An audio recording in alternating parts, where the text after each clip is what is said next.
I can't put down the cup.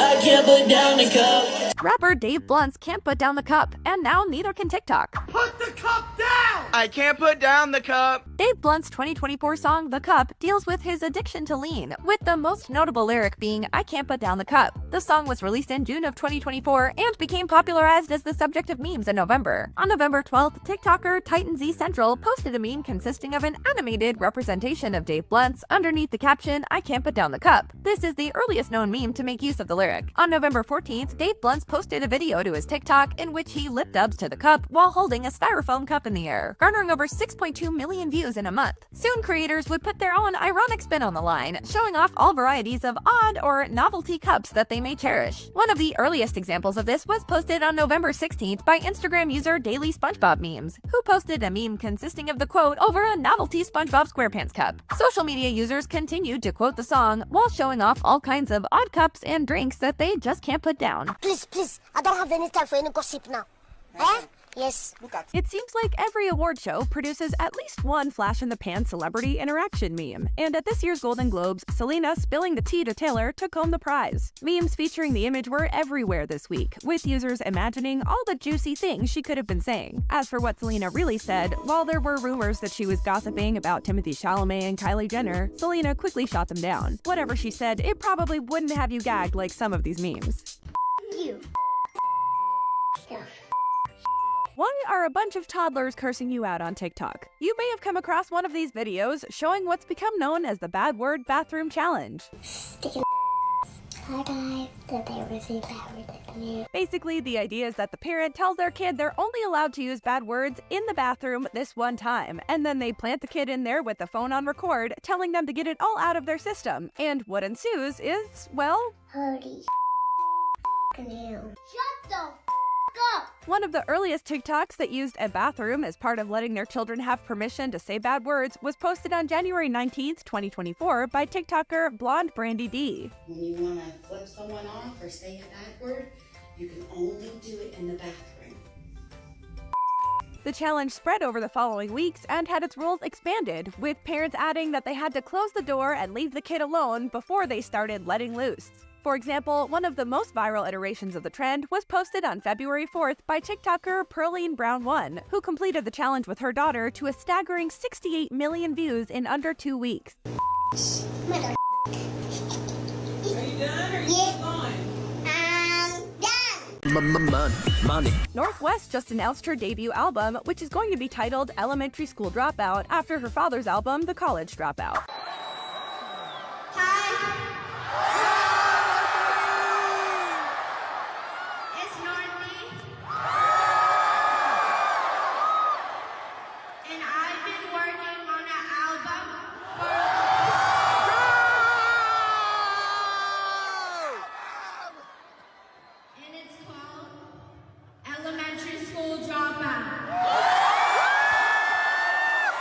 No one knows the actual content of the album yet, but online users have had a field day imagining just what the young artist's album might look or sound like. It's bound to have some of the hardest tracks in hip-hop history, telling the raw, real-life stories you can only get from the 10-year-old daughter of celebrity millionaires. Like maybe Mo Money, Mo Recess. Mo money, mo problems.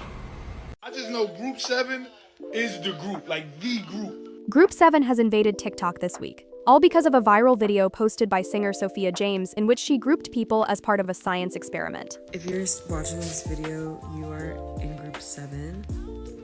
I've posted 7 videos tonight, and this is the 7th one, just as a little science experiment to see what kind of video gets the most reach. For some reason, her 7th video garnered the most support, placing many TikTok users into Group 7. They couldn't be happier. But what started as an inside joke among the Group 7 community has since become an easy way for brands to do their own viral marketing. It's all led to some confusion, so let's explain what Group 7 is and how it came to be. Deep down inside, I've always known that I was a part of Group 7. I'm just happy I could find other 7s. On Friday, October 17th, 2025, TikToker Sophia James shared 7 videos in which she addressed made-up groups numbered in order of posting. The idea was to let the TikTok algorithm pick and choose which user would see what video. Basically, if you saw any of her group videos on your For You page, then you were stuck with that group. She didn't give the group any significant meaning or purpose. That was all done by the group's members in the following days.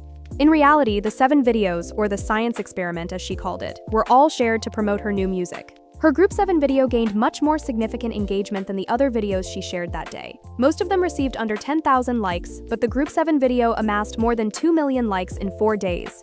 Group 7 was massive, and they began bragging about their supremacy in subsequent videos. Many likened being part of the group to experiencing euphoria or joy. As the trend grew organically, the accounts of brands and companies began co-opting the excitement. For one, several NFL teams used the opportunity to spread awareness of their cities and franchises. Sophia James is a singer-songwriter from Long Beach, California. James is not her original last name, though. Some might know her as Sophia Wackerman from her time as a contestant on season 18 of American Idol, which aired back in 2020. James also has a song credit in the newest season of the cartoon series Phineas and Ferb. She performed the song Pet Wash in the episode A Chip to the Vet, according to the show's wiki. Your aura is cooked, bro. Aura alert. Aura. Increase your aura points. You've heard the word aura before, likely in the context of it being a spiritual energy, kind of like the vibe you give off. You can have a positive or a negative aura, or maybe some hippie has even told you they can see the color of your aura. Mine's purple. But why is everyone talking about aura online? And how do you get aura points? Aura has been used in many contexts. However, aura as a slang term in 2023 and 2024 is mostly used to compliment individuals, often athletes, for their high level of magnitude, ability, or perceived power. The term first grew prevalent in soccer and basketball communities on Twitter in the early 2020s, likely due to people commending Liverpool player Van Dijk for his aura after a 2020 New York Times article used the word to describe him. In late 2023, aura came to be used to describe people outside of soccer communities, with some people using the phrase four-letter word beginning with A. In 2024, the use of the term aura in memes unrelated to sports rose exponentially. You can't show your face at every function. That's how you lose your aura. On May 8th, TikToker at SessTalk posted a video about gaining and losing aura points through social interactions, gathering over 2 million views in 2 weeks. And so the term aura started sparking several meme trends online, like more discussions of aura points being calculated, the TikTok trend, the most amount of aura I've used on a level 1, where individuals act out bestowing their aura on someone with a lower vibration, the question, can you be fat and still have aura, where people show examples of bigger people who command attention and respect, and various examples of what weak aura looks like compared to strong aura. Peanut was the best thing that ever happened to us, and we got confirmation that they put him down. Peanut the squirrel was an internet star who just met a dark fate. The squirrel was orphaned 7 years ago when his mother was hit by a car. New York couple Mark and Daniela Longo took the baby squirrel in and raised him themselves. The first post uploaded to the Peanut the Squirrel 12 Instagram account was submitted on April 17, 2017. It featured a picture of Peanut as a baby sitting on a person's leg.